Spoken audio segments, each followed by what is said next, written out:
12. Okay. Okay. So I can walk you all back through the process, or how do I, wait. How do I go back on this? You put it down, and there's an arrow on the bottom left of that. Oh, you right click. Why did you do that?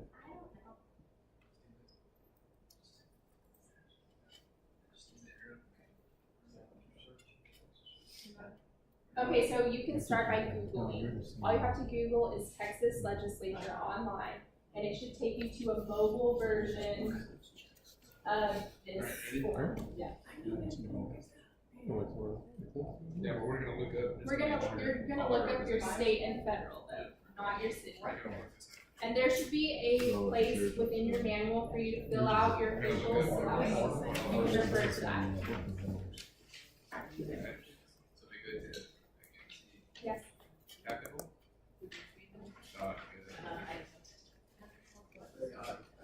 Okay, does anybody have any questions? Yes, it's working pretty good, ma'am. Is it working for you? Okay, good. This is ours. So we're gonna look at our No, that's mine. Don't let that just tell you the answers.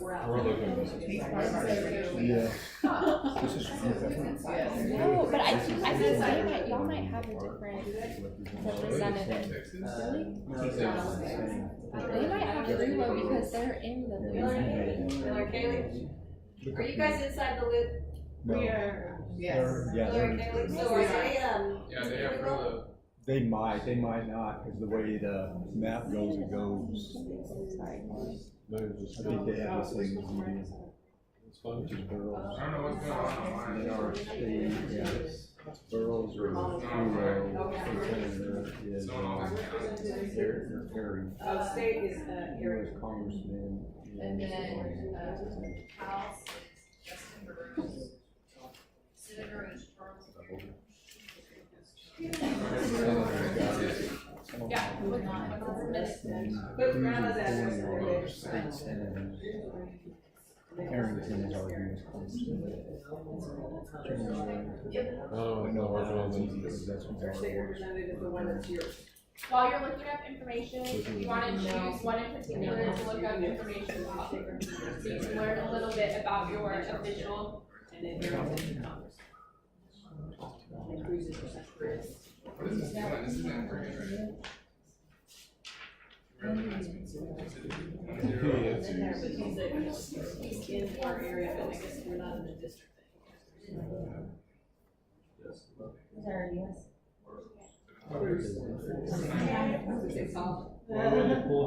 Tom Cruise. Ted. There it is. He's really fast. You wanna look at yours? He's really Fights crime. He runs Right. So you're. That's yours, right there, you read it, right? State representative. Ours is Dustin Burrows also. So. Does anybody have any State questions? I've Dustin Burrows. I got out of this one. Dustin Burrows. California. Yeah, I'm still Texas and I'm still under my parents' address That's right. You're a state senator. because my truck won't pass in California, so I have to live in Texas. It won't pass them. Our state Missions. senator, sorry. Really? Yeah, you State cannot have a senator truck is- older than like 2010 under their new emissions Well, law. Donovan wouldn't work. Yeah, you have to bribe your way in, pretty much. I think my most annoying thing with the identify situation in California was when she had to get her car smog tested. I Yep. was like, this is so Yeah. There's also no drive-throughs And then you're a senator. No you drive-throughs? are- because it leaves your car running, so you have to be able to go into wherever you're going. The only drive-throughs are like a couple different Yeah, I restaurants. think. Now that you say that, No bank, no nothing. The way the map goes. now that you it's say that, I weird, did not think we ever went to a I drive look at it through. one time In and out, it's and kind of. really, Frugal Yeah. has the whole city almost except You're for welcome. like south of here, and Which it's is right right. up the middle. More that's why they broke it. And then as you move, then You you'll know, know how to. Frugal. Oh, so mine. Yeah. So mine. Yeah, we went to school. So this right here. Donnie was- Now that it is what it That's our state representative. So just, and then we're sending Parks all day. Dallas, Texas. How do I do it? And how do I do it without you finding me or going to jail? Mine just, yeah, we just voted for all this. You're ready for now? See, we're not. All red? These boroughs, so it must be that. Yeah, they needed enough for mine for Frulo. Yeah, because the way it goes, it's weird. It comes up right out the middle, and then I think Indiana Somebody said it was is cut inside off the loop, but you guys, That's crazy. for boroughs. How do you find out You're Frulo. what our District is. Yeah, where the district is? So if you actually choose the way the your, lights are. Congress so if you choose your is. state rep, there, if you scroll down, Oh, it's called. Our you're on the representative is middle one, sorry. Boroughs. Except for that. District analysis, they should have State representative. like your district profile. Oh, So he always asks it anonymous. We'll get a cute one. Aw. zip code? There you go, We district have that profile. reaction. That's it. And there you can see what he represents. So what are all So everything in red, outlined in red, is what he represents. So he has a weird district. That's the one that. He represents this. Where was that at? So we can look at. He represents what literally So like under everything this outside of right Lubbock. here, Oh, So there it is. this is Frulo, all this inside is Frulo, Mhm. and then all this outside is boroughs. Why is it, when I click on a, Thank you. when I click on a person node, it doesn't show me that, it just goes into the. So how do you know that? Are you We must let it go. That's the one. There you go. He did that this morning. He was like, "To the bathroom." I was like, "Okay." So how do you I was like, know? 30 minutes and came back, he was like, nope. Who is he? Again, I was like, Because it has it all out, but how do you know? you spent half the social life. So I think It all comes out of it. that's what how I'm reading that because I think the So- inside is Frulo and the outside Uh-oh, what happened is. there? Like how do you Oh my know? gosh.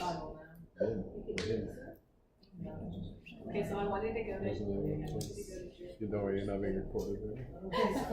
Yes. It was hot. I know. She gave a very teacher answer, though. She just repeated the same thing. Yeah, She's I like- know, I'm sorry, that's not how I'm reading their district map. I need to. That's how it's coming off to me. I mean, there's not gonna be anything. No, not anything that I've run into. Well, now we know the website. There's not gonna be any more. Okay, has everybody found who represents them? Tackle. But let the phone ring and He's send. 6'6". Mom, it doesn't I'm matter. sure. I don't know. It's, no, it's being Well, that's what they're saying now. Does he have cowboy boots and like a cowboy hat? Okay. He was like, Okay.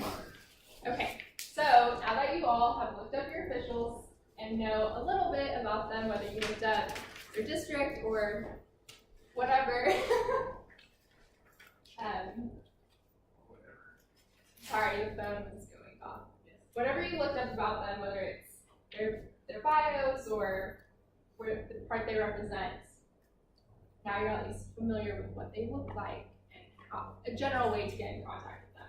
Did anyone find out anything interesting about the person that represents them? Were they surprised? Anybody? Their area is crazy. Your area is crazy. Yeah. And I didn't know, yeah, picking up a mic somehow fit in Frulo. You guys live 2 blocks away, you know. Which is confusing for constituents sometimes too, if you're trying to contact an official and you think you're represented by one and you're actually represented by another because you are cut off at the actual district line. Sometimes in those situations, you should just call the official and they can actually have them look up really detailed district maps that let you see who actually represents you. So now that you know who to contact, I'm going to teach you how to contact them effectively. So there's another form in your packet that shows you what information you need to provide. It also walks you through general correspondence with the legislative office. When you're crafting your message though, whether it's over the phone, by mail, by email, or even in person, always start with your name. I know this is basic for when you meet a person, but it's always important to start with your name because if you're writing in or calling, someone is keeping track of your information. Typically a staff member will write down your name or register your letter, and they want to be able to respond to you and call you by your appropriate name. People get so mad at us if we call them the wrong name. So do us all a service and give us your name. We track all of your correspondence in a system called Constituent Management, and it's a system that allows us to input all the information you provide us and make reports, which we give to representatives and our staff in guidance for them to vote in accordance with their districts. So after you provide your name, please give us your address. We want to know where you're from. A lot of times constituents reach out to different officials that don't represent them, and although you're welcome to do that, the person that is representing you is the person who is working for you. So if you're calling a representative who covers El Paso, but you live in Lubbock, that person from El Paso can take your message, but they're not going to vote the way you want them to because they don't work for you. So as legislative courtesy, we always refer constituents to the appropriate representative. After you've been confirmed as a constituent, provide your phone number. This is so the office can contact you if they have any questions or if you need follow-up regarding the piece of legislation or issue that you're having. And then next include the bill number or issue that you're writing about. Offices get about 600 emails, sometimes a day, over 1,000 easily a week, especially during a legislative session. We want to make sure we are registering the information that you're concerned about correctly, and the first step is making sure we know what bill or issue you're writing it about. Next, we need to know whether you support or oppose that piece of legislation. Remember that for every person who supports something, there's a person who opposes that same something. And that's important for us to know so that we make sure we're responding to you correctly. Then last, give your reasoning for your support or opposition so we can know why you feel the way you do. When you're engaging with officials' offices, these are just some simple things to remember to make your interaction more impactful. Starting with familiarizing yourself with the issue. A good place to start is Google or the Texas Tribune. These places will have tons of information for you, and it just can connect you with other resources or information about what you're writing about. This legislative session, not unlike many other legislative sessions, there's a ton of abortion bills out there, but some of these bills are a little bit extreme, and the entities that are pro-life don't even support some of these bills. So if you wrote in and you were like, I'm anti-abortion, we don't know how to address that though. Are you anti-abortion? One issue, or are you anti-abortion? Another issue, if you're more specific, we can make sure that your issue is addressed correctly. To prepare, that goes along with being prepared, is just knowing a little bit and having an understanding that you will most likely be meeting or speaking with staff. As I stated earlier, elected officials represent huge constituencies. The Senator Ivor Ford represents over 1 million people and cannot possibly meet with everybody. He does his best to meet with a lot of constituents, but he just can't meet with everyone. But they have hired staff who are subject matter experts in the areas, and they know a lot of information about the district, and staff want to meet with you so that way they can provide that information to the official. So in knowing that you are probably going to meet with staff, remember to be kind, calm, and respectful. There are a lot of contentious issues happening in the legislature all the time. If you are calm in your demeanor, it's more likely that you will leave an impactful message. Constituents who curse, swear, yell, the negative interaction overpowers whatever message that you're trying to say, which is why it's very important to remain calm, and you can have a better dialogue with that member of staff, even if you oppose the way the senator or representative voted. Does anyone have any questions about that? Yes? So, do you have any recommended sources for getting information on certain bills and things like that? Yes. we will get to that. Any other questions? Not really a question, but I think that was a very good thing to remind everyone to do, because just they have social media, a lot of people respond and anonymously to everything that comes up on the internet. So with this, it needs to be taken seriously. That's why the name and the address, everything like that. But getting over to speaking with the member of staff, how do you as a member of staff tally the results of these phone calls you get? Is there a scorecard that you got 2 yeses and 1 no and 3, here's another yes, and do you keep little number 5 stick figures? How do you pass this information along to the representative? Sure, let's see if there's fine. So the constituent management system is typically how we do that, how we get started. If you call and you have a lot of information that you're providing me, I would enter in Mike Allison, your home address, and register it. And this computer system would tally all the calls, letters, information that we got, and we would run the report. If it's just a phone call and we're getting hundreds of phone calls, it's really hard for us to input that information, and so we do sometimes keep a tally sheet. And at the end of the day, we add that information to the report. So it depends on the issue, it depends on how many calls. Sometimes there are days we'll be robocalled, or a group will call people and say, you need to call so-and-so and tell them to vote this way. In those situations, that's when we do our tallies. So you're saying it's better to say more, to write more, email more, call more? I sometimes think if you have a really specific message that you want, it's better for you to write in, because when you're calling, although I'm transcribing what you're saying,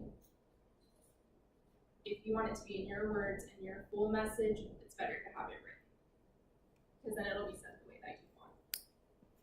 And is it better to be concise or go into detail? I think the appropriate amount of detail. You don't have to be short with your response. You can give as much information as you want. But I think it should be an appropriate amount for the issue that you want to talk about. If that answers your question. Okay. Okay, does anyone else have any questions? Okay, so I'm going to do a little debrief with you just to reflect on what you've just done, starting with who your representatives are. Did anyone learn something about their representative that they didn't know before? If you did know who represented you? Yes. What did you learn, Dylan? I learned who my representative was.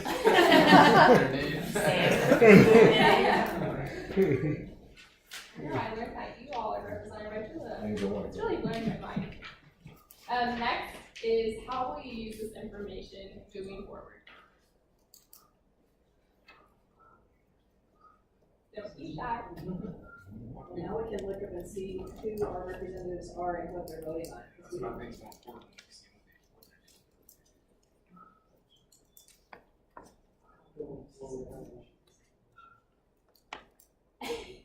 So can you use that same website for when it comes to voting and compare who's on? Do you mean how they're So voting? like for us, we're District 83 or something. So like, can we use that same deal?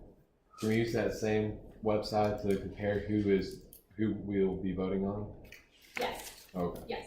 So Can. that'll help. I'm going to show you in a minute how you can actually see what they're voting on and how they're voting. And lastly, do you feel more confident in accessing this information to help you engage? Yes. Good. The purpose of this is to remind you that you have the power. I think a lot of constituents, not everyone, but a lot of constituents think that elected officials have all this power. And they might have some power, but any power that they have is because you gave it to them. This keeps them in check and reminds them who they are working for, and reminds you that you have the power to keep them in office, get them out of office, helps you keep tabs and help them know how they're doing on the job. So next, we're gonna learn how to look up legislation. We're returning to our favorite website. We type legislature online, and we're gonna do the search legislation tab. You can type in a word phrase or the bill number. I chose Senate Bill 21. When you type in bills, you type in HB or SB. HB is for House bill, SB is for Senate bills. Senate Bill 21 is a really contentious bill this session. There is a state senator who's trying to increase the age for when you can smoke from 18 to 21. It's the Lieutenant Governor Special Initiative, so that's why it has a low bill number. And it's being pushed pretty hard by the Lieutenant Governor and the senators that really support him.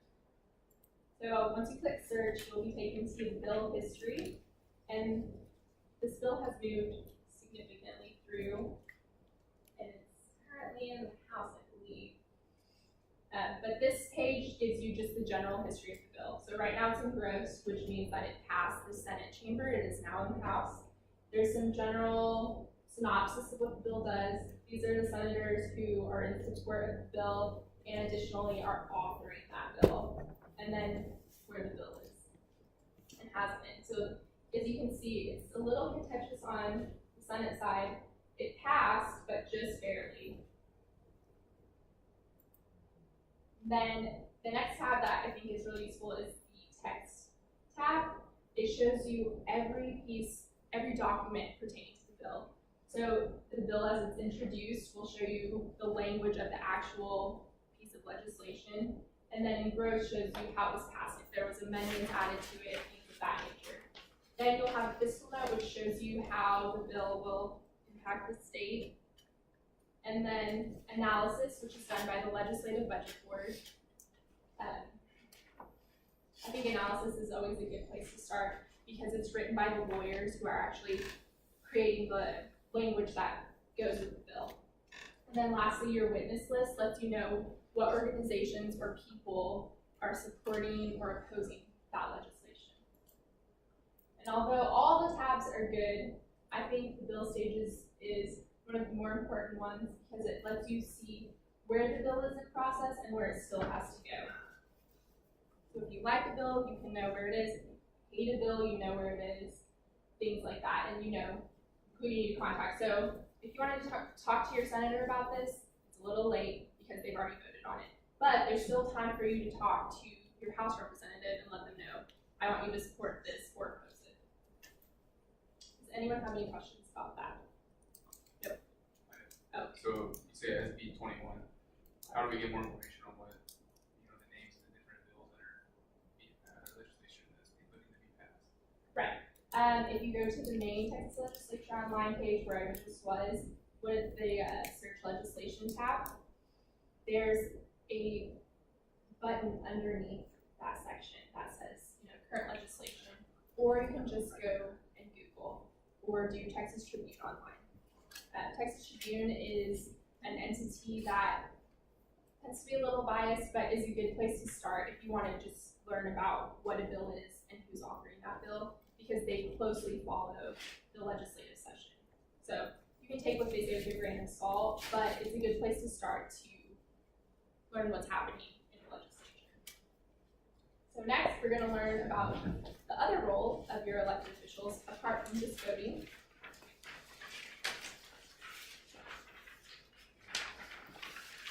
Texas's legislature is a part-time legislature that meets for 140 days every 2 years. That means that your elected officials at the state level are only part-time. They have full-time jobs outside of the legislature when they are not working, or you specifically. They always are checking in, but they're making money the rest of the time so that they can actually be a legislature during the session. This is some bill statistics from the 85th legislative session, so this was last session in 2017. And as you can see, tons of legislation is filed, but not a lot is passed. And that's because there's a really rigorous process for these bills to get through, as they have to move through both chambers, which we'll look at in just a second. And then even after they make it through both chambers, a small amount is typically vetoed. The rest of this information is House resolutions, Senate resolutions. These are typically commemorative, memorial, or honoring people. They are for marriages, anniversaries, for county days, district days, big events, things like that. This is the process for how legislation becomes law. And we're going to start from the Senate side. So a bill begins when it is filed and then read and referred. Once it's referred means that it's sent to a specific committee within the respective chamber. And the chairman of that committee has to decide whether or not that bill will be heard. If the bill is heard, the chair then gets to decide if the bill will be voted on. If it's voted on and passed, it's sent for printing and distribution, which is where a big report is put out about what happened with the bill, and then it's sent to the floor to consideration. This is where the lieutenant governor makes the decision of whether or not that bill will actually be voted on by the entire body. If the lieutenant governor says it's good to go, it's put on second reading, which is when the senator gets to lay out their bill and the entire body gets to debate with them about whether or not they like it. And then it's voted on. If it passes, it's gone to third reading, and then if it's passed again, it's engrossed and sent to the House, where it starts the process all over again. The only difference between the House and the Senate is that in the House, once it makes it through committee, it has to go through another committee called House Calendars, which is a group of representatives that decide whether or not the bill will be heard. And when they decide that, if they like it or don't like it, and sometimes they can be schmoozed by others, it is then sent to the House floor where it follows a similar process. And then if it's passed through the House, it's then enrolled and signed by the governor, unless the governor hates it and vetoes it. So, does anyone have any questions? This is a really thorough example. If a bill passes through both chambers but is actually different, like there's certain amendments on the House but not certain amendments in the Senate, the conference committee will be appointed by the lieutenant governor and the speaker to mesh those bills and make them compatible. And then it'll be passed. Do you have a question? Seems like a very lengthy process. It is. It's not supposed to be easy for bills to become law because we don't just want things changed easily. There needs to be a lot of consideration for what's being changed. So if it's amended in the House, does it get to go back to the Senate where they can agree or disagree on the amendment? They can do that, and sometimes though, they are stubborn. That's Or okay. the chambers sometimes get along, typically they don't. And so that's when those conference committees are appointed. Yes, the House and Senate tend to fight a lot between each other. What does it take to overcome the governor's veto? I think you would have to really talk to the governor and his staff. There's not a way to override it though from House and Senate. Not really. I haven't seen that done. Next is this lovely graphic about the state budget. I put this here because I think this is the most important piece. The only required act that must be done by the legislature, by the Texas Constitution, is to pass a balanced budget. This is the only piece of legislation they are required to pass.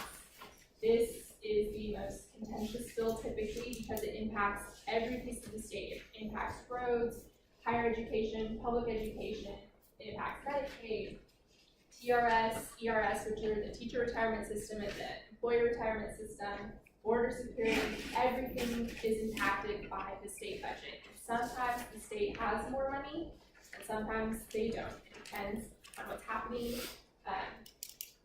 Like Hurricane Harvey, that really impacted the state budget because they have to figure out how to ensure that all the counties that were impacted by it are served.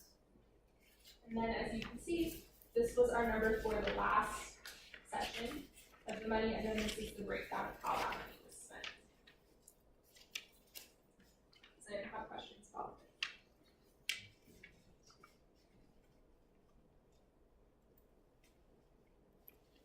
So their additional responsibilities are, of course, to listen to constituents. They need to vote with their districts. If they're not voting with their districts, people are going to get mad, and they're not going to be represented anymore. You need to meet and speak with groups when possible.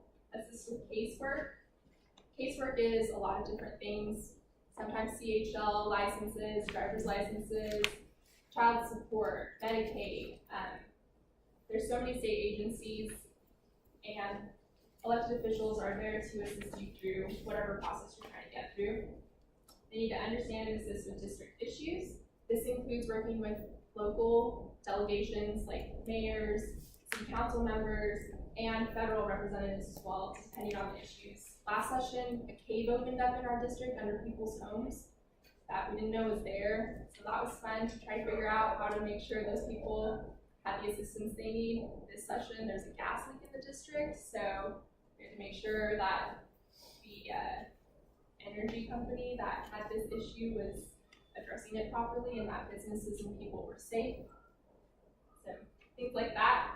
And then lastly is providing tours, flying flags, and resolutions. Those are typically the more fun things to do. They're less contentious or stressful, but that's their job. And then these are additional resources that are very helpful. The Legislative Reference Library is a good place to learn about bills. They have a lot of statistics about past sessions, and they can just provide you a lot of general information about the legislature. The Texas Comptroller of Public Accounts, they are a website that talks about how the state is spending your taxpayer money, which is really important for you to know since that's your money. They also have other information about different programs that they work in, and just general transparency is their big push, so that way Texans know what's going on. Texas Legislative Council is another great website for you to look up how legislation is working through the process. They have a lot of infographics about how bills become laws and other general information.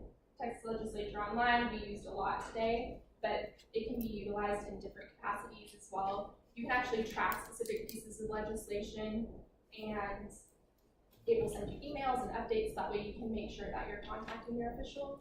We have constituents we hear from daily, weekly, very frequently, because they track what's going on through this website. And then lastly, as we talked about, is the Texas Tribune, which is just a good place for you to start if you're trying to look up legislation. Does anyone have any questions about this information?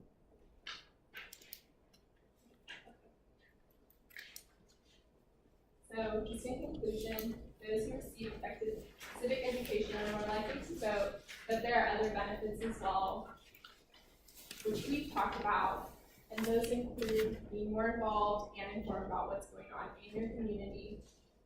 And I think it also helps you change the way you feel about politics. I don't know if it's possible to be completely happy with what's going on in politics, but if you're engaging and letting your voice be heard, I think that's a great place to start, and a good reminder to you that you have the power, and that you're using that power to let these officials know that you're doing a great job, or hey, this needs to change.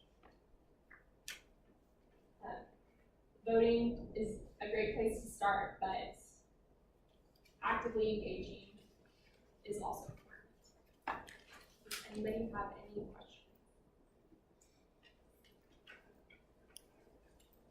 Okay, now is the part where you get to tell me how this training went.